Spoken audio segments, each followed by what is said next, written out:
Sharks have been around for 450 million years, roughly 200 million years longer than dinosaurs have been around, and roughly 23,684,210 times longer than I've been around, for anybody who's asking. In honor of Shark Week, I thought I'd do a little science-related video on how sharks can swim in such deep waters compared to humans and why their bodies are so much better fit for these conditions. A relatively safe depth for humans to dive would be roughly 20 feet under the surface. For experienced divers, this would be about 40 feet, and the maximum any human would want to go would be about 60 feet under the water. For comparison, white sharks have been known to swim at depths of up to 6,150 feet, or roughly 308 times what a human can swim at. So how does this pressure under the water not explode their heads? So at sea level, we experience roughly 1 bar of pressure. In the deepest part of the Atlantic Ocean, they experience roughly 840 bars of pressure. And in the deepest part of the Mariana Trench, which is roughly 7,000 meters below the Earth's surface, they experience 1,000 or more bars of pressure. So how do the sharks and other animals, for that matter, survive in these conditions?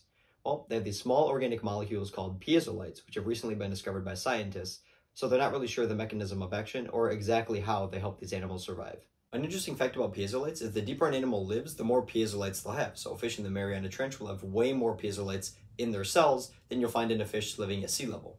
One type of piezolite, TMAO, or trimethylamine oxide, actually gives these fish their fishy smell. So the deeper the animal lives, the more piezolites they have, the fishier their total smell is. Pretty cool. Besides the piezolites, there are 2 other things that factor into how these fish and sharks survive in such high pressures. The first is that these sharks don't have lungs. They don't have air sacs that can be collapsed due to the pressure. They actually breathe in the water and extract the oxygen from it and filter it through their gills.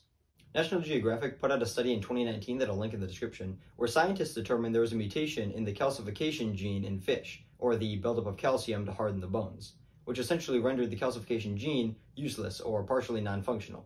One of the scientists states that this is the reason why fish have more flexible bones and are able to withstand higher pressure. We can only assume there's a similar or the same mutation in sharks that allow them to withstand such high pressures. It is weird to say that the calcification actually hardens bones because sharks don't have any bones in their body. Even though sharks don't technically have bones in their body, they can still fossilize. So as they age, they deposit calcium salts into their skeletal cartilage, which hardens it.